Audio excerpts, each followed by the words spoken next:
Ayudé a mi madre a sentarse con cuidado en el asiento trasero del coche. Su mano, helada y huesuda, se perdía en la mía. El característico olor a desinfectante del hospital todavía impregnaba nuestra ropa, un aroma que me oprimía el pecho con ansiedad. La operación de cáncer de estómago de mi madre había sido un éxito. El médico dijo que el pronóstico era bueno, pero al verla tan pálida y agotada, no podía sentirme tranquila. Mi madre Carmen había luchado toda su vida. Justo cuando parecía que por fin podría disfrutar de su vejez junto a sus hijos y nietos, la desgracia se había cernido sobre ella. ¿Estás muy cansada, mamá? Apóyate en mí un rato, le susurré, ajustando mi postura para que estuviera más cómoda. Ella solo negó con la cabeza, sus ojos hundidos fijos en la ventanilla, donde el ajetreo de gente y coches pasaba velozmente. Estoy bien, hija. En cuanto llegue a casa, me recuperaré. El hospital es demasiado sofocante. La palabra casa me provocó un nudo en la garganta. La casa a la que se refería era el piso en el que vivíamos mi marido y yo. Mis padres solo tuvieron 2 hijas. Yo, Lucía, y mi hermana menor, Elena, que también estaba casada y vivía por su cuenta. Mi padre tenía una salud frágil desde joven, por lo que mi madre cargó sola con casi toda la responsabilidad económica, trabajando sin descanso para criarnos y darnos una educación. La vieja casa del pueblo ahora estaba habitada solo por mis abuelos, en una silenciosa soledad. Cuando supe que mi madre estaba gravemente enferma, hablé con mi marido, Javier, para traerla a vivir con nosotros y así poder cuidarla mejor. Él aceptó encantado, e incluso dijo: «Tu madre es también mi madre, Lucía. No te preocupes». Sus palabras en aquel momento me conmovieron profundamente. El coche se detuvo frente al portal de nuestra moderna urbanización. Ayudé a mi madre a salir y le dije al taxista: «Espere un momento, por favor». Subo el equipaje y ahora mismo bajo a pagarle. Nuestro piso estaba en la planta 15, un lugar con unas vistas despejadas que a mi madre le encantaban cada vez que venía de visita. Mientras la ayudaba a caminar hacia el ascensor, pensaba en que en un rato le prepararía una sopa de pollo bien caliente para que recuperara fuerzas. Frente a la familiar puerta de roble, le dije alegremente a mi madre: «Ya hemos llegado a casa, mamá». Puse mi dedo en el sensor de la cerradura electrónica. Era una cerradura de última generación que Javier había insistido en instalar hacía medio año, diciendo que era segura y cómoda. Costó casi 600 euros, pero en lugar del habitual pitido y el sonido de la puerta abriéndose, una fría voz electrónica resonó: «Huella dactilar no válida. Por favor, inténtelo de nuevo». Me sorprendí, pensando que quizás tenía la mano sudada. Me la sequé en la ropa y volví a intentarlo. De nuevo, el mismo mensaje impersonal. La tercera, la cuarta vez, el resultado no cambió. Empecé a sentir que algo no iba bien. «A lo mejor se ha quedado sin pilas o está estropeada, hija», dijo mi madre, preocupada. «No creo, mamá. Las pilas de esta cerradura duran muchísimo. Probaré con el código». Cambié al modo de contraseña e introduje la secuencia de números que conocía tan bien, la fecha de nuestro aniversario de boda. Una vez más, la pantalla mostró un mensaje en rojo: «Contraseña incorrecta». El corazón se me encogió. Una sensación de inquietud recorrió todo mi cuerpo. ¿Por qué? ¿Acaso Javier había cambiado la contraseña sin decirme nada? Estaba de viaje de trabajo en otra provincia y no volvía hasta el fin de semana. Llamé al timbre, esperando que mi suegra, Dolores, estuviera en casa. Como había estado día y noche en el hospital con mi madre, le había pedido que viniera a cuidar de nuestros 2 hijos. El timbre sonó varias veces, pero tardó un buen rato en oírse un ruido desde dentro. La puerta se entreabrió y apareció el rostro de mi suegra. Me miró a mí y luego lanzó una mirada rápida y sin rastro de simpatía a mi pálida madre. «Mamá, ¿por qué no puedo abrir la puerta?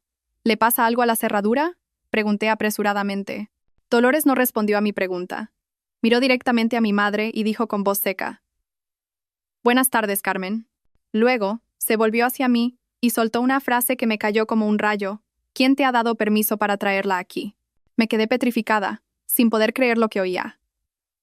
«¿Qué dices, mamá? Ya te dije a ti y a Javier que iba a traer a mi madre a vivir aquí para poder cuidarla. Todos estabais de acuerdo. ¿De acuerdo? ¿Cuándo?». «Yo no estoy de acuerdo», dijo Dolores, alzando la voz. «En esta casa hay niños y no hay mucho espacio. Además, ella está enferma. ¿Cómo vamos a vivir todos juntos?». Se me hizo un nudo en la garganta. ¿Poco espacio? ¿Llamaba poco espacioso a este piso de más de 100 metros cuadrados? Intenté mantener la calma y supliqué: «Mamá, mi madre acaba de salir de una operación, está muy débil, no puede quedarse sola. Por favor, ten compasión». «¿Compasión? Se burló mi suegra con una sonrisa sarcástica. Mi casa no está para esas cosas. Dicen que la gente con cáncer trae mala suerte, que afecta a la salud y a los negocios de la familia. No quiero que a mi hijo o a mis nietos les pase nada. Cada una de sus palabras era como un puñal clavándose en mi corazón. Temblaba de rabia, pero al ver el rostro cada vez más pálido de mi madre, tuve que tragarme la ira. Mi madre tiró suavemente de mi manga y dijo con voz débil: «Déjalo, hija. Llévame de vuelta al pueblo». «De ninguna manera», exclamé. «Con tu salud, ¿cómo voy a quedarme tranquila si vuelves allí?» En ese momento Dolores volvió a hablar, con un tono condescendiente, como si me estuviera haciendo un favor. «Bueno, está bien. Si tanto te preocupa tu madre, hagamos una cosa. Al principio de la calle hay un hotel que parece bastante limpio. Llévala allí unos días y luego ya veremos. Ahora que mi Javier gana buen dinero, pagarle una habitación a la consuegra unos días no es nada. Además, los enfermos necesitan un sitio tranquilo para descansar». La frase, «mi Javier gana buen dinero», la enfatizó como si fuera una bofetada en mi cara y en la de mi madre. Me estaba recordando, de forma no tan sutil, que mi madre y yo vivíamos a costa de su hijo, que no teníamos derecho a decidir nada en esa casa. La miré a ella y luego a la puerta entreabierta. Por un instante, sentí que esa puerta no solo separaba el interior del exterior, sino que también estaba cerrando de golpe los 10 años de matrimonio que yo había creído felices. La mirada altiva y las palabras calculadoras de Dolores fueron como un chorro de agua helada que me devolvió de golpe a la realidad, haciendo que mis 10 años como esposa y nuera aparecieran nítidamente ante mí. Recordé el día que llevé a Javier a casa para presentárselo a mi madre. Éramos estudiantes de último año. Nuestro amor era puro y lleno de sueños. A mis ojos, Javier era un chico de provincias, humilde y con una gran voluntad de superación. Era inteligente, participativo, y siempre me trataba con una ternura y un respeto inmensos. Mi madre, una mujer que había criado sola a 2 hijas, tenía una visión mucho más práctica que yo. Después de la comida me llevó a mi habitación y me dijo con suavidad: «Lucía, no te prohíbo que te enamores, pero el matrimonio es para toda la vida. Javier parece un buen chico, es agradable. Pero mira su situación. Su familia en el pueblo es muy humilde. Sus padres son agricultores y tiene muchos hermanos. Ha venido a Madrid solo, sin casa, sin coche, sin nada. Si te casas con él, vas a pasar muchas dificultades. En aquel entonces, el amor me cegaba y tenía una fe absoluta en nuestro futuro». Le rebatí a mi madre con vehemencia: «Mamá, lo material se puede conseguir poco a poco. Lo importante es que me quiere y tiene ambición. Lucharemos juntos, no te preocupes». Al ver a su hija tan ingenua y testaruda, mi madre solo suspiró. En su mirada había una preocupación que en ese momento yo no pude comprender. Finalmente, por amor a mí, no se opuso más. Nuestra boda se celebró después de que ambos nos graduáramos y encontráramos trabajo estable. Todavía recuerdo como si fuera ayer la actitud de Dolores el día que su familia vino a hablar con la mía. Inspeccionó con la mirada la espaciosa casa de 3 plantas de mi madre en las afueras y luego me miró a mí, con una mirada inquisitiva, como si estuviera valorando una mercancía. Cuando se habló de la dote, dijo con total naturalidad: «Bueno, lo principal es que los chicos se quieren. Lo material es secundario. En el pueblo no tenemos muchos recursos. Así que, con el permiso de la familia, nos gustaría darles un pequeño regalo de 3.000 euros para que les dé suerte». ¿3.000 euros para una boda en Madrid? El rostro de mi madre se endureció, pero para salvar las apariencias por mí y no ponernos las cosas difíciles, asintió. Yo sabía que estaba triste y sentía que me estaban menospreciando, pero en ese momento solo pensaba que el amor de Javier era suficiente. Después de la boda, alquilamos un pequeño apartamento de una habitación para empezar nuestra vida juntos. Javier era en efecto un buen marido. Trabajaba duro y, en cuanto salía del trabajo, volvía a casa. Me ayudaba con las tareas domésticas, y a final de mes me daba todo su sueldo. Los primeros años, aunque difíciles, fueron increíblemente dulces. Juntos construimos nuestro pequeño nido y soñábamos con el día en que compraríamos nuestra propia casa. Nuestros 2 hijos, Mateo y Lucas, nacieron uno tras otro, y la carga económica se hizo cada vez mayor. El pequeño apartamento se nos quedó pequeño. Dolores vino del pueblo a visitar a sus nietos y, al ver dónde vivíamos, no dijo nada, pero su mirada estaba llena de desdén. A menudo soltaba indirectas a los vecinos. «Qué mala suerte la de mi hijo. Se casó con una mujer que no le aporta nada de su familia. Si fuera otra, sus padres le habrían dado una casa y un coche al casarse». Esas palabras llegaron a mis oídos y me hirieron profundamente, pero para evitar conflictos en mi matrimonio siempre me callé. Sabía que para Javier era difícil estar entre su madre y su esposa. A menudo me abrazaba y me consolaba. No hagas caso a lo que dice mi madre. Es del pueblo, tiene una mentalidad anticuada, pero no lo hace con maldad. Lo importante es que yo te quiero. Y entonces, llegó el gran punto de inflexión. Cuando nuestro segundo hijo, Lucas, cumplió 1 año, mi madre nos llamó a su casa para contarnos algo increíble. Nos dijo que no era bueno seguir viviendo de alquiler, especialmente ahora que los niños crecían y necesitaban espacio. Tengo unos ahorros, y con el dinero de la venta de un terreno en el pueblo que me dejó el abuelo, he juntado casi 500,000 euros. Voy a usar ese dinero para compraros un piso. Javier y yo nos quedamos atónitos. Me negué de inmediato. No, mamá, de ninguna manera. Ese es tu dinero para la jubilación. No podemos aceptarlo. Mi madre me tomó de la mano, su mirada llena de ternura. ¿Para qué quiero yo el dinero? Veros a vosotros y a los niños con un hogar estable, asentados y felices. Es mi mayor alegría. Solo necesito que me cuidéis con cariño cuando sea mayor. Luego se giró hacia Javier y con voz seria añadió: Pero tengo una condición, Javier. El piso estará a mi nombre. Quiero que mi hija tenga una garantía. Y en cuanto a tu madre, decidle que habéis comprado el piso con vuestros ahorros y pidiendo un préstamo. No quiero que piense que su yerno es un inútil y que depende de la familia de su mujer. Los hombres necesitan mantener su orgullo. Las palabras de mi madre me hicieron llorar de emoción y gratitud. No solo se preocupaba por mí, sino que también era lo suficientemente delicada como para proteger la autoestima de su yerno. Javier, en ese momento, también tenía los ojos llorosos. Tomó la mano de mi madre y, balbuceando, apenas pudo articular: Mamá, gracias. Prometo que nunca la defraudaré, que cuidaré bien de Lucía toda la vida. Y así fue como conseguimos este magnífico piso. El día que nos mudamos, Dolores vino de visita. Recorrió todas las habitaciones con una sonrisa radiante.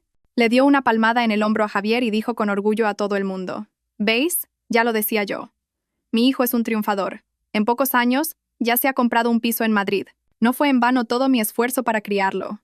Javier y yo nos miramos y guardamos silencio, manteniendo el secreto.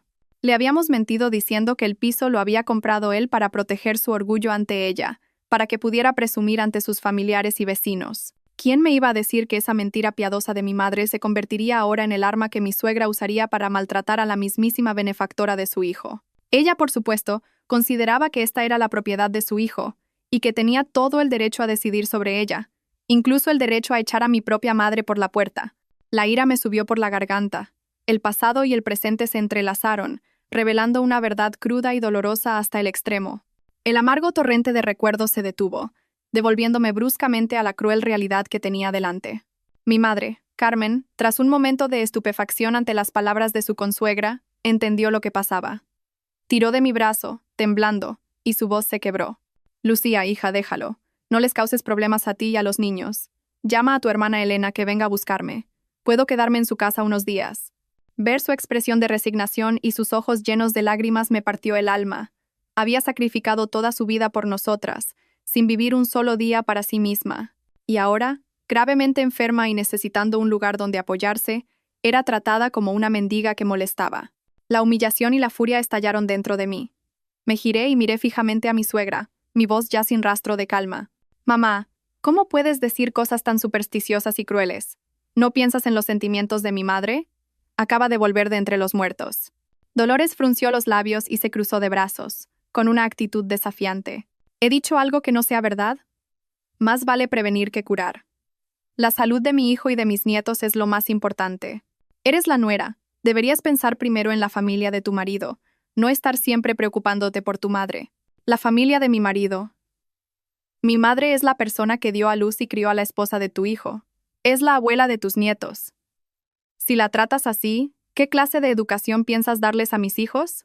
Grité, con las lágrimas a punto de brotar.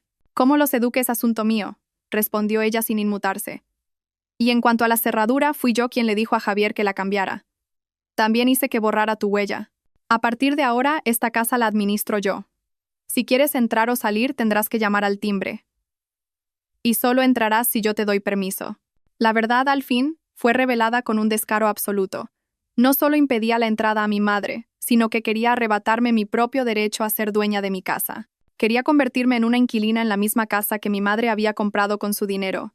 La rabia hizo que todo mi cuerpo temblara. Justo en ese momento sonó el teléfono de mi madre. Era mi hermana Elena. Seguramente llamaba preocupada para saber cómo había ido todo. Mi madre contestó, temblando, tratando de hablar con la mayor normalidad posible. Elena, ya estoy de vuelta. Sí, estoy en el portal de la urbanización de Lucía. Pero no pudo contenerse más. Los sollozos estallaron al otro lado del teléfono. Le arrebaté el móvil a mi madre y dije rápidamente, Elena, ven ahora mismo a mi casa, recoge a mamá y llévatela a la tuya. Rápido. No necesité explicar más. Sabía que mi astuta hermana entendería que algo iba muy mal. Colgué y me volví hacia mi suegra, con la mirada fría como el hielo. De acuerdo. Si es así como lo quieres, que así sea. Mi madre no pondrá un pie en esta casa.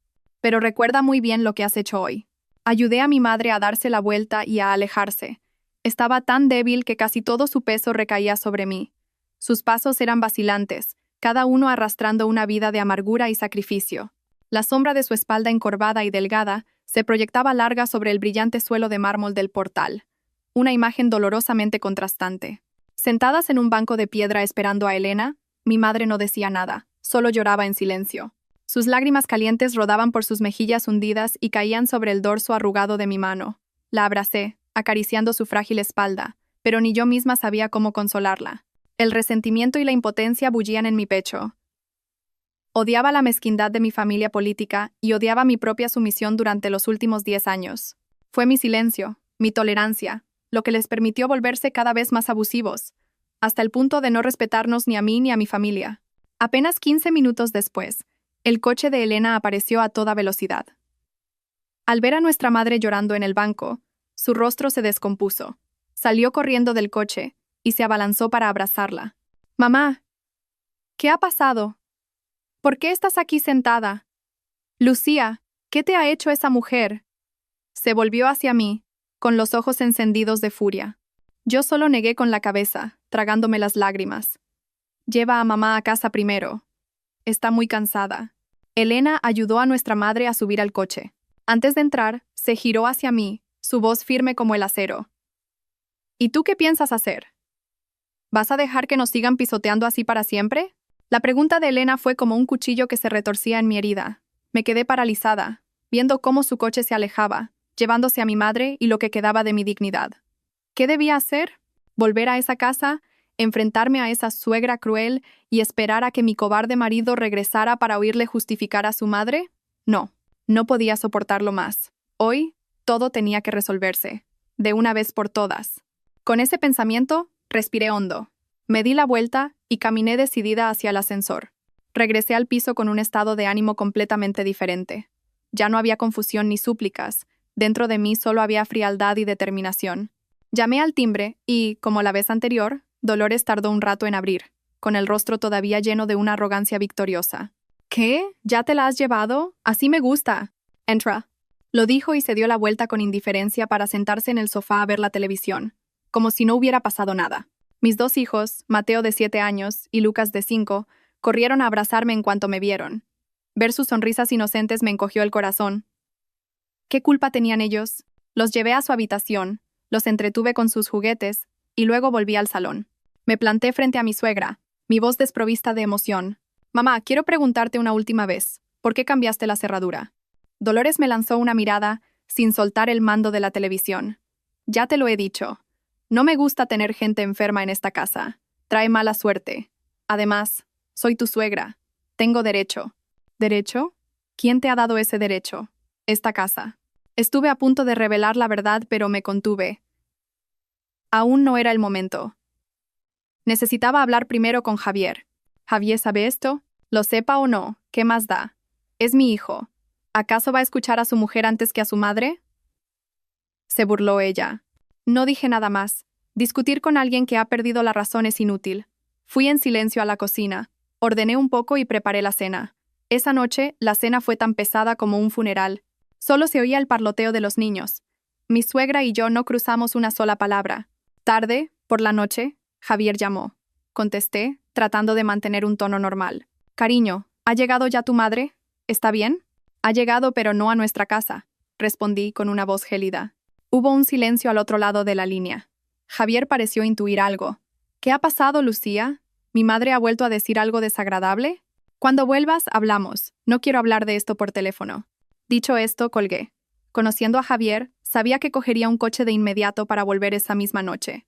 Y, tal como esperaba, cerca de la 1 de la madrugada, sonó el timbre. Javier había vuelto. Ya no tenía su propia llave, así que tuvo que esperar a que su madre le abriera. Entró con cara de cansancio y preocupación. Me miró a mí, luego a su madre, y preguntó en voz baja: «¿Qué ha pasado, mamá? ¿Por qué dice Lucía que no has dejado que su madre entrara en casa?» Dolores se puso inmediatamente en el papel de víctima, sollozando.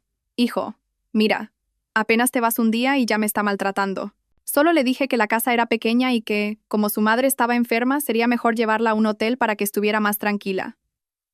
Y ya se ha puesto hecha una fiera, diciendo que soy cruel y despiadada. Pobre de mí». Javier me miró, incómodo. Yo solo esbocé una sonrisa amarga. «Ven a la habitación. Quiero hablar contigo a solas». En el dormitorio, después de cerrar bien la puerta, lo miré directamente a la cara. «Dime, ¿por qué cambiaste la contraseña? ¿Por qué borraste mi huella?» Javier evitó mi mirada, balbuceando. Yo...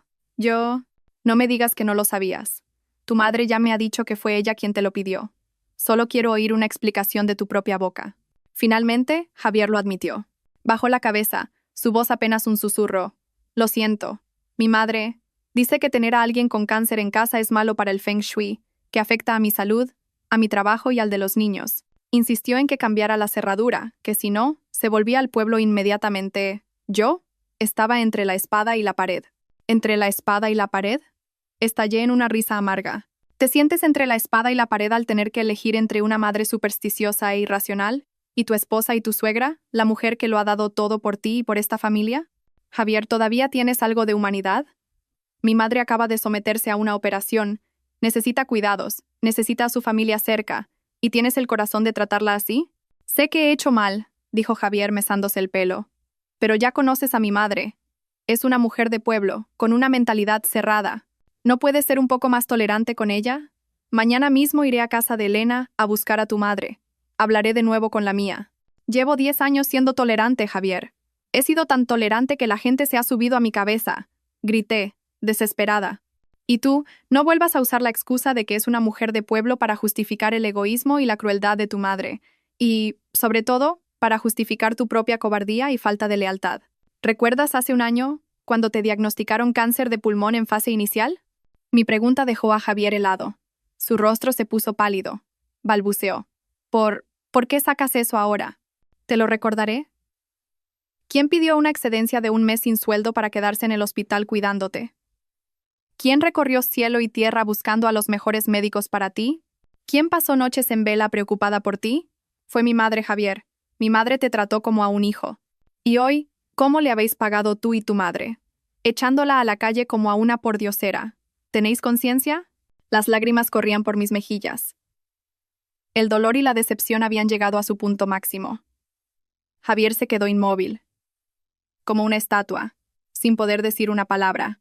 Su silencio fue el último cuchillo, el que cortó toda la esperanza y el amor que aún quedaban en mí. El aire en el dormitorio se volvió denso. Solo se oían mis sollozos ahogados y la respiración pesada de Javier. Él seguía allí, inmóvil, su rostro pasando del blanco al verde, sus labios moviéndose sin emitir sonido. Su silencio en ese momento era más aterrador que 1000 excusas o negaciones. Era una admisión, la admisión de su cobardía, de su traición, la admisión de que, en la balanza de la lealtad y el afecto, había puesto cruelmente a la mujer que le había salvado la vida bajo los pies de la mujer que le había dado a luz. Un escalofrío recorrió mi espalda. De repente me di cuenta de que el hombre al que había amado y en el que había confiado durante 10 años era en realidad un niño grande que nunca había crecido, siempre escondido tras la sombra de su madre. El amor, el respeto, la gratitud, todas esas cualidades que yo creía que poseía, resultaron ser solo una fachada perfecta. La ira ya no pudo ser contenida. Era como un río de lava hirviendo en mi pecho, quemando toda mi razón. Me sequé las lágrimas y miré fijamente a Javier. Mi voz se volvió dura y afilada como el acero. No puedes decir nada, ¿verdad? Porque sabes que todo lo que digo es verdad. Tú y tu madre sois de la misma calaña, egoístas, hipócritas e ingratos. Parece que mis palabras hirieron su orgullo. Javier explotó, con los ojos inyectados en sangre. No te pases, Lucía.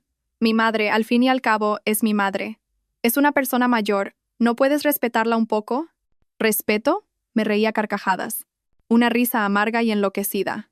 ¿Merece respeto a alguien que no respeta a los demás? ¿Qué ha hecho tu madre? ¿Ha insultado a la mía?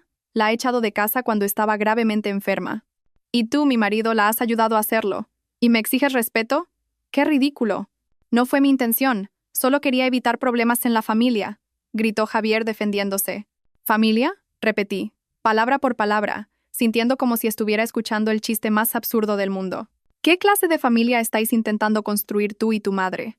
¿Una en la que solo vuestros intereses importan y los demás tienen que sacrificarse y aguantar? Esa clase de familia no la quiero. Dicho esto, sin dignarme a mirarlo más, salí furiosa del dormitorio. La ira me guió directamente a la cocina. Mi mirada se detuvo en el juego de cuchillos que había en un soporte de madera. Sin dudarlo, saqué el cuchillo de carnicero más grande y pesado. Javier y su madre, al oír el ruido, corrieron detrás de mí. Al ver el cuchillo en mi mano, ambos palidecieron. «¡Lucía! ¿Qué vas a hacer? ¡Te has vuelto loca! ¡Suelta ese cuchillo!», gritó Javier aterrorizado. Dolores retrocedió asustada, balbuceando. Está loca.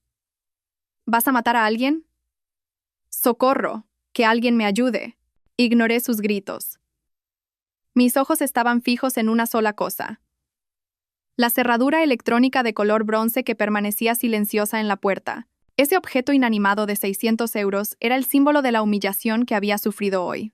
Era el muro que había detenido a mi madre, la herramienta con la que mi suegra afirmaba su poder, la prueba de la cobardía de mi marido. Tenía que ser destruido. Levanté el cuchillo y con todas mis fuerzas lo descargué sobre la cerradura. ¡Clang! Un sonido estridente resonó cuando la afilada hoja chocó contra el duro metal, provocando una pequeña chispa. Una profunda muesca apareció en la superficie brillante de la cerradura. No me detuve. Era como una bestia herida desatando su furia. Golpeé una segunda, tercera, cuarta vez. ¡Clang! ¡Crack! ¡Plas! La pantalla táctil se hizo añicos. Los circuitos internos quedaron expuestos, la carcasa de metal se abolló y deformó. Seguí golpeando hasta que mi brazo se sintió agotado y el cuchillo casi se me escapó de la mano. La cerradura inteligente, moderna y cara, era ahora un amasijo de chatarra retorcida que colgaba patéticamente de la puerta. Por un instante el silencio fue aterrador, solo interrumpido por mi respiración jadeante. Miré los restos de la cerradura y luego el cuchillo en mi mano, sintiendo que el agotamiento me invadía. El silencio fue roto por el grito de Dolores. «Dios mío, mi cerradura de 600 euros. Maldita seas, manirrota. ¿Sabes lo duro que tiene que trabajar mi hijo para comprar estas cosas?». Se abalanzó hacia adelante, no para preocuparse por mí, ni para preguntar qué pasaba, sino para lamentarse por el objeto roto. Abrazó el amasijo de metal, llorando desconsoladamente como si hubiera perdido lo más valioso del mundo. Javier también reaccionó. Se lanzó hacia mí, me arrancó el cuchillo de la mano, lo tiró al suelo y me agarró por los hombros, sacudiéndome con fuerza. «¿Qué te pasa? ¿Has perdido el juicio? Es solo una cerradura. Podemos hablar las cosas. ¿Por qué tienes que llegar a esto? Primero le faltas el respeto a mi madre, y ahora destrozas la propiedad de la casa». Me zafé de él con un empujón violento y retrocedí tambaleándome. Miré al hombre que tenía la cara roja de ira y a la mujer que lloraba por un objeto. Un sentimiento de asco me invadió. «¿Propiedad? ¿Dices que esto es vuestra propiedad? ¿Estás seguro?». Reí. Una risa tan fría que hasta a mí misma me dio escalofríos. «De acuerdo. Ya que no me dejáis otra salida, no me culpéis por ser cruel». Tras ese ataque de locura, una extraña calma se apoderó de mí. Todas las emociones parecían haberse congelado. No más lágrimas, no más gritos, solo una decisión clara y firme que se formaba en mi mente. No podía quedarme en este lugar ni un segundo más. Esta casa se había convertido en una jaula sofocante y tóxica. Me di la vuelta en silencio y caminé hacia nuestro dormitorio, ignorando los lamentos de Dolores y los reproches furiosos de Javier. Saqué la maleta más grande de debajo de la cama y la abrí de par en par. Empecé a guardar mis cosas de forma mecánica y silenciosa. Cada prenda, cada objeto personal, cosas que me habían acompañado durante 10 años de matrimonio, ahora las doblaba y metía en la maleta sin el menor atisbo de nostalgia. Al ver lo que hacía, Javier entró. Su tono de voz un poco más suave, quizás dándose cuenta de la gravedad de la situación. «Lucía, ¿qué estás haciendo? No te enfades más. Sé que hoy te has sentido humillada. He cometido un error. Siéntate y descansa. ¿Podemos hablar mañana?». No respondí, ni detuve lo que estaba haciendo. Mis acciones eran la respuesta más clara. Javier se acercó más, tratando de detenerme. «Lucía, no hagas esto. Piensa en los niños. Son pequeños. Al oír la palabra niños, mi mano se detuvo. Era cierto. Mis hijos. No podía irme sola. Tenía que llevármelos. Eran mis hijos. No podía permitir que crecieran en un ambiente tan falso y cruel. Aparté la mano de Javier y fui directamente a la habitación de Mateo y Lucas. Los pequeños probablemente habían oído la discusión y los golpes. Estaban acurrucados en la cama, con los ojos abiertos de par en par por el miedo. Al verme, el pequeño Lucas hizo un puchero, a punto de llorar. Mamá, tengo miedo. La abuela y papá te están regañando. Sentí como si alguien me estrujara el corazón. Corrí a abrazarlos, mi voz se quebró. No pasa nada, mis amores. Nadie está regañando a mamá. Ahora vestíos. Os voy a llevar a casa de la tía Elena a jugar. Les cogí la ropa y, con manos temblorosas, les ayudé a vestirse. Javier, de pie en la puerta, observaba la escena con una expresión de impotencia. ¿A dónde te los llevas? No compliques más las cosas. En ese momento, Dolores también entró corriendo. Al verme preparando a los niños, gritó: tú! No solo te vas, sino que encima quieres secuestrar a mis nietos. No te lo permitiré. Son los herederos de la familia. No tienes derecho a llevártelos a ninguna parte. Dicho esto, se abalanzó sobre mí, intentando arrebatarme a Lucas. Mi instinto maternal me hizo girarme para proteger a mi hijo, y le grité: suéltame. Son mis hijos, no una propiedad de tu familia. Son tus hijos, pero también mis nietos. Son de mi sangre. ¿Pretendes llevarlos a ese lugar de mala suerte de tu familia? ¿A esa casa donde hay una enferma de cáncer para que se contagien? Oh, soltó ella una sarta de las palabras más venenosas e ignorantes que jamás había oído. ¡Cállate!, grité. Mi paciencia había llegado a su límite. ¿Qué sabes tú para hablar así? El cáncer no es contagioso. No uses tus supersticiones ignorantes para hacer daño a tus nietos. La discusión llegó a su punto álgido. Javier intentaba mediar, pero era inútil. Mamá, ya basta. Lucía, cálmate. Pero yo ya no podía calmarme. Sus palabras habían encendido la mecha de una decisión que llevaba mucho tiempo guardando. De acuerdo.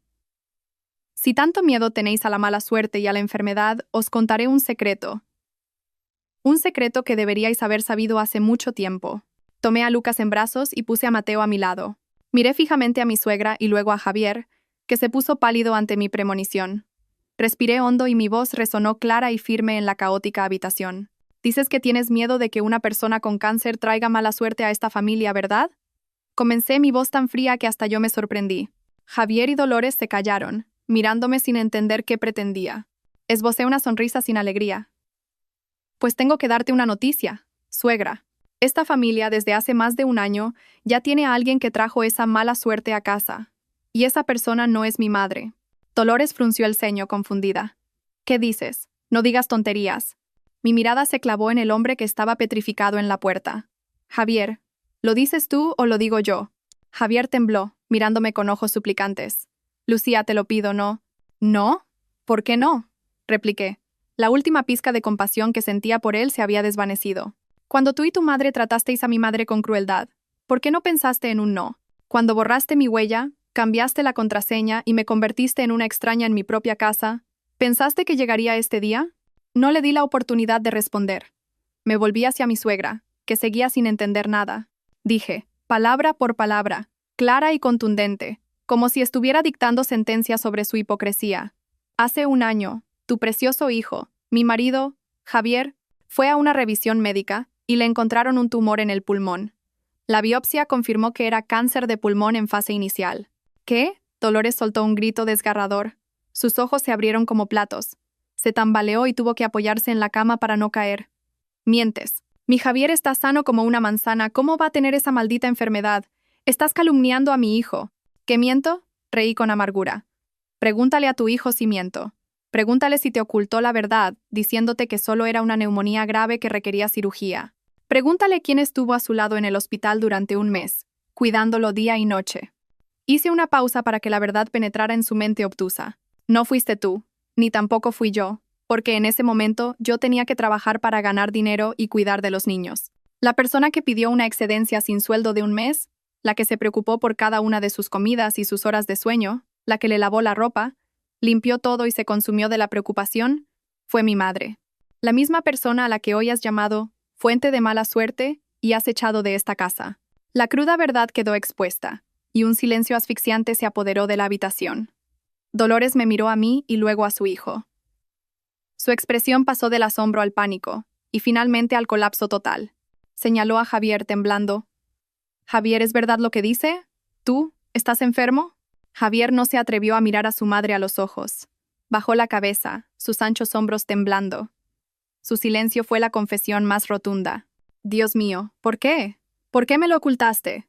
¡Ay, hijo mío!», gritó Dolores antes de desplomarse en el suelo, golpeándose el pecho y llorando desconsoladamente. «¡Qué desgraciada soy! Mi hijo.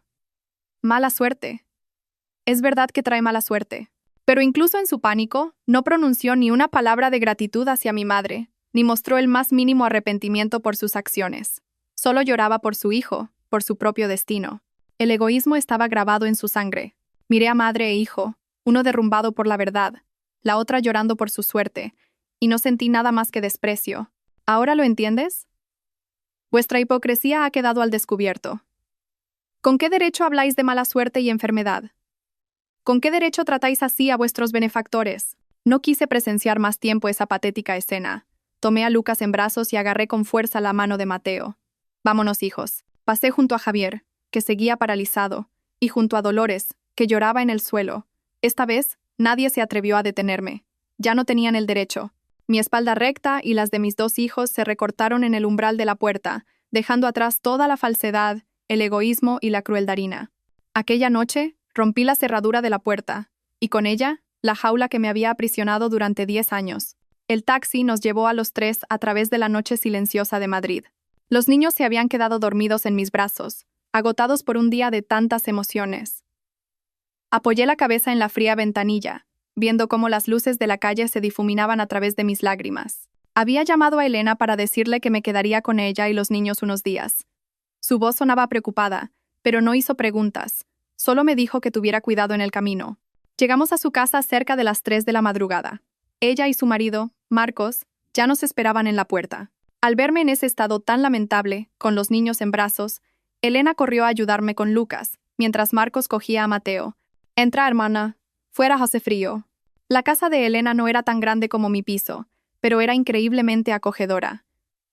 Mi hermana ya había preparado una habitación limpia y fragante para nosotros tres. Después de acostar a los niños, Elena me llevó al salón. Mi madre, al oír el ruido, se había despertado. Estaba sentada en el sofá, su rostro envejecido lleno de preocupación. Al verme, se levantó de un salto y preguntó, temblando: «Lucía, ¿qué ha pasado? ¿Por qué traes a los niños a estas horas?» Al ver a mi madre, toda la fortaleza que había intentado mantener frente a mi familia política se derrumbó. La abracé y rompí a llorar como una niña. «Mamá, no puedo más. No puedo seguir viviendo en esa casa». Mi madre y mi hermana me ayudaron a sentarme. Marcos, con gran delicadeza, me preparó un vaso de agua tibia y se retiró discretamente, dejándonos a solas. Entre sollozos, les conté todo. La cerradura cambiada, la confrontación con Javier, el momento en que rompí la cerradura y revelé la verdad sobre su enfermedad.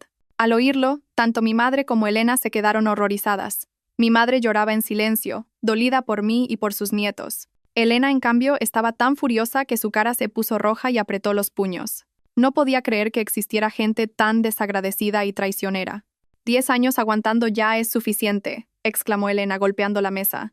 Te lo he dicho 1000 veces, esa gente no es de fiar. Cuanto más aguantas, más abusan. Esta vez no puedes perdonarlo. No puedes volver allí. ¿Me oyes?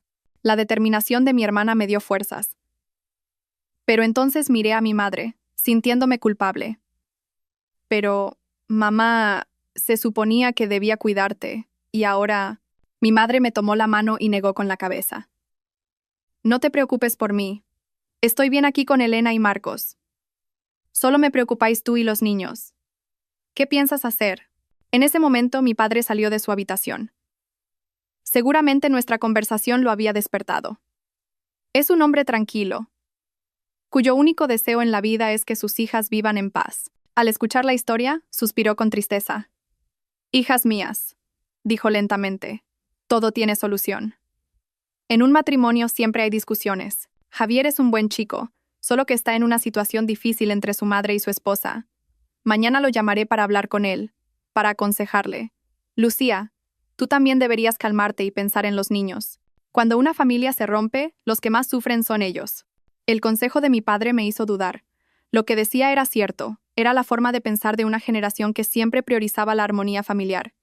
Pero Elena no estaba de acuerdo. Papá, ¿cómo puedes decir eso?, protestó enérgicamente. Esto ya no es una simple discusión. Es una cuestión de moralidad, de pisotear la dignidad de una persona. Echaron a mamá de casa cuando estaba enferma.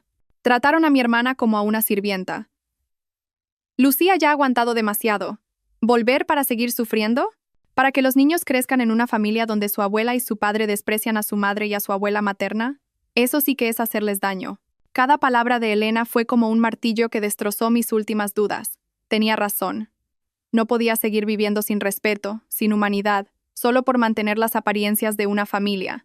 No podía permitir que mis hijos vieran cómo su madre era humillada día tras día. Levanté la cabeza y miré a mis padres y a mi hermana. Mi voz, ahora más firme que nunca, declaró: Elena tiene razón, no voy a volver. Lo he decidido. Una semana pasó en la acogedora casa de Elena y Marcos. Fue una semana extraña. Por primera vez en 10 años, no tuve que preocuparme por lo que mi suegra querría comer, ni escuchar sus indirectas, ni sentir su mirada crítica. Dediqué todo mi tiempo a cuidar de mi madre, cocinándole platos nutritivos y paseando con ella por el pequeño jardín de mi hermana. La salud de mi madre mejoró visiblemente. Sus hijos también se adaptaron rápidamente, felices de estar con su abuela y su tía, pero en el fondo sentía un vacío y una ansiedad por el futuro. ¿Qué pasaría con mi relación con Javier? ¿Qué sería de mis hijos y de mí? Un sábado por la tarde, mientras estaba con mi madre en el porche, sonó el timbre. Era Javier. Estaba más delgado y demacrado, con la barba descuidada y la ropa arrugada. Traía una cesta de fruta y leche para los niños. No parecía el elegante jefe de departamento de siempre, sino un hombre derrotado.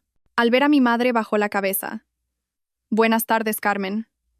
Mi madre solo asintió en silencio y se metió en casa. Elena salió de la cocina y al verlo se cruzó de brazos. ¿Qué haces aquí?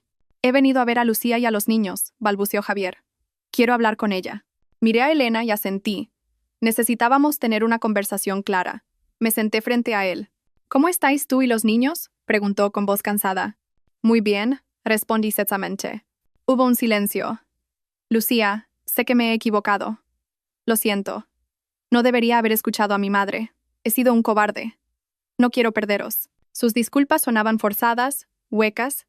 ¿Pides perdón y qué? ¿Te das cuenta de que tu madre también se equivocó? Mi madre, ella también lo siente, dijo rápidamente, pero sus palabras eran pura justificación. Es una mujer de pueblo, con una mentalidad anticuada y supersticiosa. No tiene mala intención, solo se preocupa demasiado por mí y por los niños. ¿Puedes perdonarla esta vez? La misma excusa de siempre. Sonreí con amargura. Seguía sin cambiar. Seguía poniendo a su madre por encima de todo. ¿Dices que no tiene mala intención? ¿Alguien sin mala intención puede decir esas cosas tan crueles a la persona que le salvó la vida a su hijo? No te justifiques más, Javier. Al verse acorralado, cambió de táctica.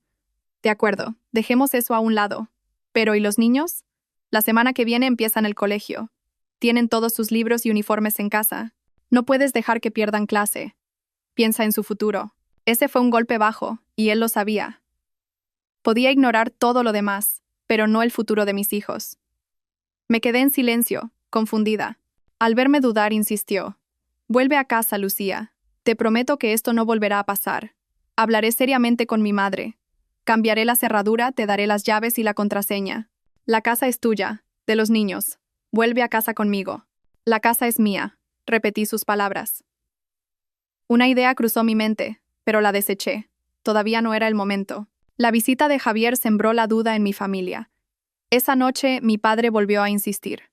Lucía, parece que Javier está arrepentido. Dale una oportunidad. Elena se opuso rotundamente. Papá, las promesas de esa gente no valen nada. Mientras esa mujer no cambie, mi hermana nunca tendrá paz. Mi madre, en medio, no sabía qué decir.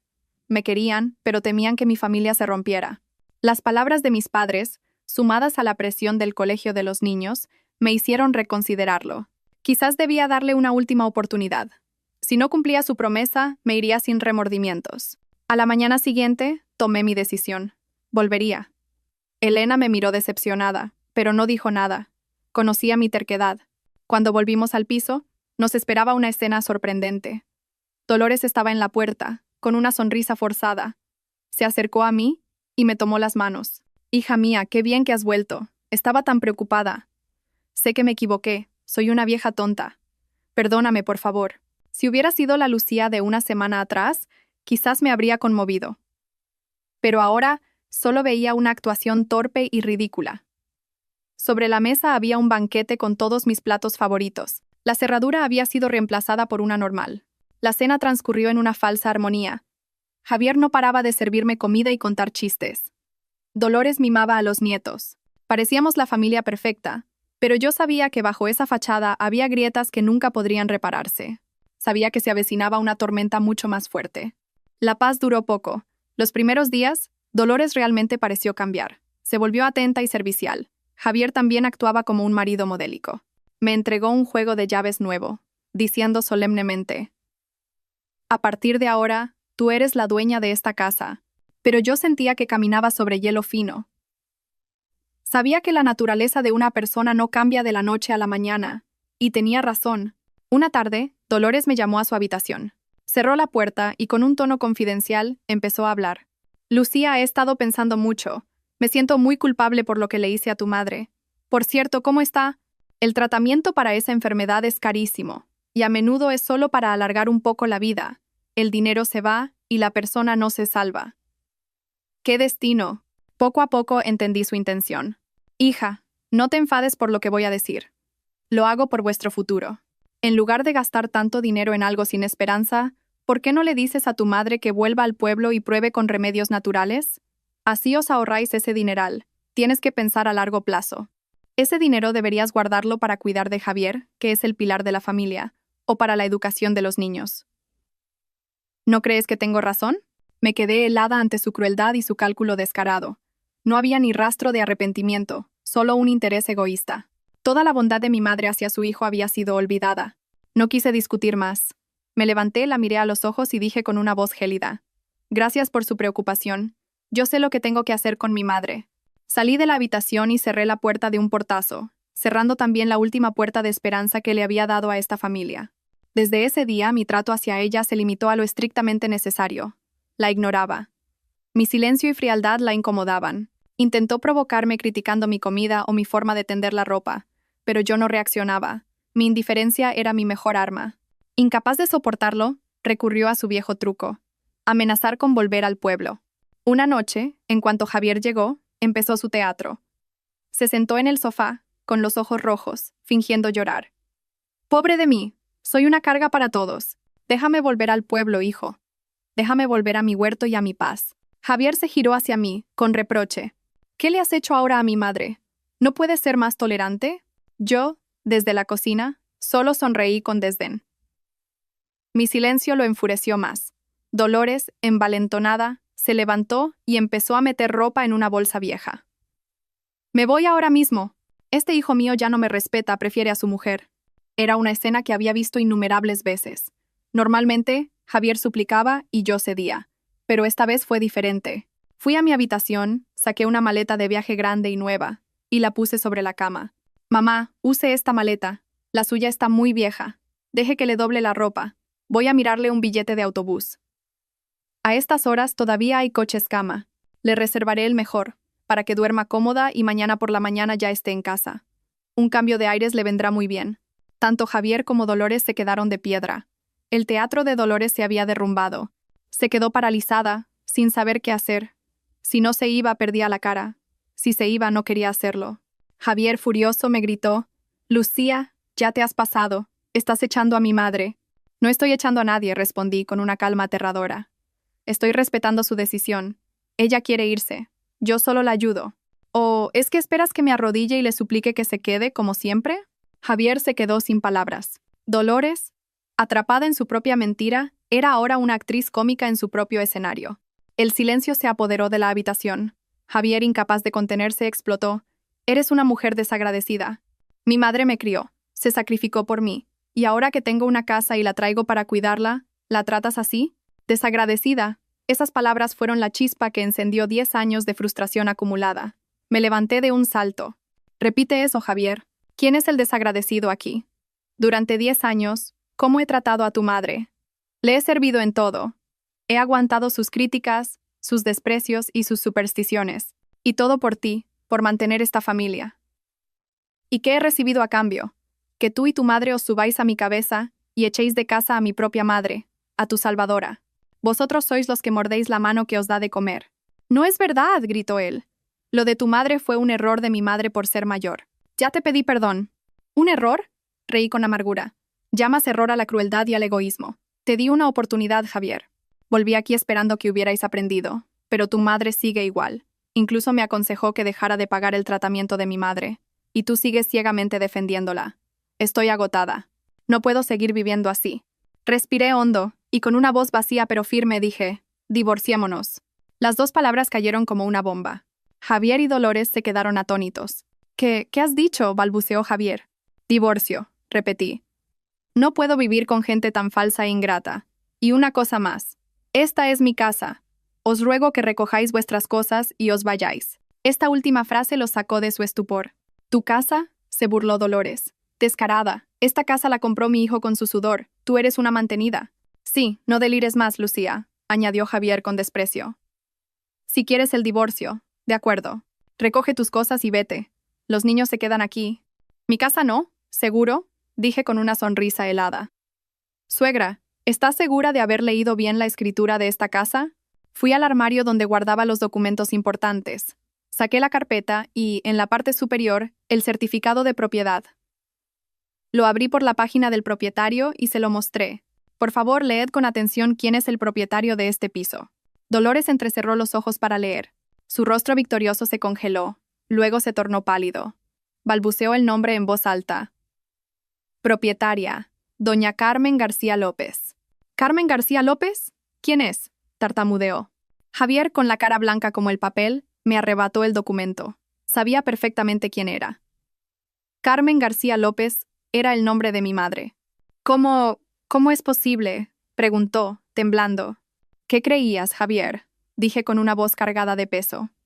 ¿Que con tu sueldo y los 3,000 euros de tu madre podías comprar un piso de 500.000 euros en Madrid? Déjame que os cuente la verdad. Todo el dinero para comprar esta casa lo puso mi madre. El dinero de sus ahorros de toda una vida, el dinero de la venta de las tierras del abuelo. Nos lo dio todo con la única condición de que la casa estuviera a su nombre, para que su hija tuviera un refugio si alguna vez la maltrataban. Hice una pausa, dejando que la verdad los golpeara. Tu dinero, Javier, solo alcanzó para pagar a plazos el coche del que tanto presumes. Y usted, suegra, tan orgullosa del hijo que compró casa en Madrid, ha estado viviendo de la caridad de su benefactora durante años, tratándola peor que a un perro. La verdad los destruyó. Dolores se llevó la mano al pecho, luchando por respirar. Dios mío. Fue lo único que pudo decir antes de desmayarse y caer al suelo. «Mamá», gritó Javier aterrorizado corriendo a socorrerla. El caos se desató, pero yo permanecí extrañamente tranquila. «Llama a una ambulancia», me gritó Javier llorando. Saqué el teléfono y llamé al 112. La ambulancia llegará en 10 minutos, le informé con frialdad. Si a mi madre le pasa algo, nunca te lo perdonaré, me amenazó. Es la consecuencia de vuestros actos. No me culpéis a mí, respondí con una sonrisa amarga. La ambulancia se llevó a Dolores. Javier la siguió, lanzándome una mirada de puro odio. La casa quedó en silencio, solo conmigo y los niños, asustados en un rincón. Llamé a Elena y se lo conté todo. Voy para allá, fue su única respuesta. Una hora después, Javier llamó desde el hospital. Ven ahora mismo. Mi madre se ha despertado y quiere verte. Su voz era una orden. Al fondo oí los gritos de Dolores. Ay, Dios mío, que no era tan malvada. Me roba la casa, me roba los nietos, y ahora quiere matarme. Devuélvele la casa a mi hijo. Su nuevo teatro había comenzado. Cuando Elena y yo llegamos al hospital, la escena era un circo. Dolores, en pijama de hospital, estaba sentada en el suelo del pasillo de urgencias, llorando y golpeando el suelo. Una multitud de curiosos se había reunido. Al verme, gritó aún más fuerte. «Ahí está, la esposa malvada. Miradla, ella me ha hecho esto». Falsificó los papeles de la casa para robarle a su marido. Echó a su suegra a la calle. Todas las miradas se volvieron hacia mí, llenas de juicio. Murmuraban cosas como, «Parece tan decente, pero qué mala es. Pobre anciana». Javier no decía nada, simplemente me miraba con una mezcla de odio y triunfo. Pero se equivocaba. Yo ya no era la misma. Elena me apretó la mano. Tranquila, hermana. Déjala actuar. Cuanto más alto suba, más dura será la caída. Respiré hondo y di un paso al frente. Con voz clara y firme, me dirigí a la multitud. Buenas tardes. Sé que los trapos sucios se lavan en casa, pero ya que mi suegra ha llegado a este punto, me gustaría aclarar algunas cosas. La multitud se calló. Dice que le he robado la casa. Yo pregunto, ¿alguien roba una casa que ha sido comprada con el dinero de su propia madre? Levanté la escritura. Aquí lo pone claro. La propietaria es mi madre, Carmen García López. Ella usó los ahorros de toda su vida para darnos un hogar, solo para que hoy su propia hija sea acusada de ladrona en su propia casa. ¿No es injusto? La gente empezó a murmurar. Continué, con la voz quebrada pero controlada. Dice que soy cruel. Quizás lo soy. Fui cruel cuando hace una semana traje a mi madre del hospital, recién operada de cáncer, y mi suegra y mi marido me habían cambiado la cerradura y no me dejaron entrar, diciendo que el cáncer trae mala suerte. Si fuera vuestra madre, recién salida de una operación a vida o muerte, ¿no os dolería el alma? Muchas mujeres en la multitud asintieron con compasión. Y hay más, dije mirando a Javier, que se ponía pálido. Tienen miedo a la enfermedad, pero olvidan que hace un año, su propio hijo, mi marido, también tuvo cáncer. Y la persona que lo cuidó en el hospital durante un mes no fue otra que mi madre enferma. Así es como le pagan haberle salvado la vida. Decidme vosotros, ¿quién es el cruel aquí? ¿Quién es el ingrato? Una lágrima rodó por mi mejilla, pero era una lágrima de liberación. La multitud, ahora convencida, se volvió contra ellos. ¡Qué teatro, hijo desagradecido! El karma existe, pobre chica. La opinión pública había dado un giro de 180 grados. Dolores se quedó sin palabras. Javier, avergonzado, arrastró a su madre dentro de una habitación para escapar de la multitud. Justo entonces llegaron mis padres. Al verme, mi madre corrió a abrazarme. Mi padre, al comprender la situación, se quedó a mi lado. Un apoyo silencioso pero firme. Elena supo que era el momento de zanjar el asunto. Entró en la habitación donde se escondían. Javier, Dolores, hablemos claro. Mi hermana ha decidido divorciarse. Discutamos los términos. Podemos hablarlo con calma, intentó decir Javier. No hay tiempo para calmas, cortó Elena. El honor de mi hermana ha sido pisoteado aquí mismo. O lo resolvemos ahora, o esta historia saldrá en los periódicos. Y entonces toda tu empresa sabrá qué clase de hombre eres. La amenaza funcionó. Primero, los niños. La custodia será para mi hermana. Podrás visitarlos los fines de semana si ella está de acuerdo. Segundo, la casa. Es de mi madre. Tenéis 24 horas para iros. Tercero, los bienes comunes. Sé que tienes un coche valorado en unos 40.000 euros y una cuenta de ahorros de 50.000 que le ocultas a mi hermana. Le darás la mitad de cada cosa, un total de 45.000 euros. Si aceptas, nos divorciaremos en paz. Si no, contrataremos a un abogado y te demandaremos no solo por el divorcio, sino también por difamación. Tú eliges. Javier, acorralado, no tuvo más remedio que aceptar. De acuerdo, acepto. Mi matrimonio de 10 años terminó así, en el pasillo de un hospital. Javier cumplió su palabra, quizás por miedo y vergüenza. Me transfirió el dinero y se fue del piso con su madre. La casa volvió a ser un hogar tranquilo. Mis padres se mudaron conmigo para ayudarme. La casa se llenó de risas de nuevo. Remodelé el piso, pinté las paredes, compré plantas. Quería borrar todo rastro del pasado. Volví a mi trabajo y me sumergí en él. La vida recuperó su ritmo. Desayunos en familia, mi padre llevando a los niños al colegio, mi madre cocinando. Por las noches, ayudaba a mis hijos con los deberes. O veíamos una película. Esa paz sencilla fue sanando mis heridas. En Nochevieja, mientras veíamos los fuegos artificiales desde el balcón, mi hijo mayor, Mateo, me susurró: «Mamá, me gusta más vivir así. Antes, con la abuela, no me gustaba. Siempre te regañaba. Y la vi tirar las medicinas de la abuela Carmen a la basura, pero no me atreví a decir nada». Su confesión me rompió el corazón. Mis hijos habían sentido todo el veneno de ese ambiente. Lo abracé con fuerza. Lo siento, mi amor. Siento que tuvieras que ver esas cosas. No es tu culpa, mamá. Sé que nos quieres más que a nadie. Y yo también te quiero a ti más que a nadie. Sus palabras me hicieron llorar de felicidad. Irse había sido la decisión correcta. Un nuevo amanecer estaba comenzando. 2 años pasaron volando. Mi vida y la de mis hijos era estable y feliz. Me ascendieron a directora de departamento. La salud de mi madre mejoró enormemente. Mis hijos crecían sanos, felices y buenos estudiantes. Javier venía a verlos de vez en cuando, pero nuestras conversaciones eran breves y centradas en ellos. Me enteré de que se había vuelto a casar. Un día mi hermana me llamó, emocionada. ¿A que no sabes a quién me he encontrado? A Javier y a su nueva esposa. Y no es ninguna rica heredera. Su familia está en bancarrota y él está hasta el cuello de deudas para ayudarles. Tuvo que vender el coche. El karma es maravilloso. Yo solo suspiré. Cada uno cosecha lo que siembra. Unos meses después vi ese karma con mis propios ojos. Estaba en una reunión en otro edificio de oficinas y, mientras esperaba el ascensor, vi a una limpiadora fregando el suelo. Su figura me resultaba familiar. Cuando levantó la vista, me quedé helada. Era Dolores. Estaba envejecida, consumida, con el pelo completamente blanco. El uniforme de limpieza le quedaba enorme. Ella también me reconoció. La fregona se le cayó de las manos. Intentó evitarme, pero me acerqué. No por venganza, sino por curiosidad. Se quedó inmóvil sin atreverse a mirarme, sus manos retorciéndose nerviosamente. Ya no quedaba nada de su antigua arrogancia. Finalmente susurró con voz temblorosa. Lucía, lo siento. Una disculpa, 2 años después. Ya no significaba nada para mí. Mi paz no dependía de su perdón, sino de mi propia decisión de salir de aquel fango. Me di la vuelta para irme. En ese momento, un elegante coche blanco se detuvo en la entrada. Un hombre alto y apuesto salió y me sonrió con ternura. Era Alejandro, mi pareja desde hacía 1 año. Un hombre maduro, divorciado, que me amaba y respetaba a mí y a mis hijos. ¿Has terminado, cariño?, dijo, pasando un brazo por mi cintura. Los niños esperan en el coche.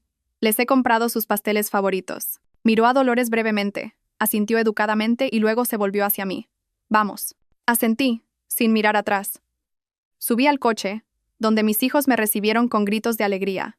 Me senté entre ellos, con la mano de Alejandro sosteniendo la mía.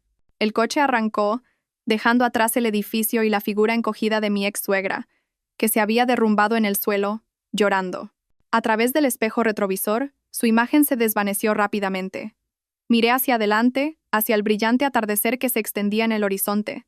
Mis hijos charlaban alegremente a mi lado. La escena era de una paz y felicidad absolutas. Sonreí, una sonrisa genuina y serena.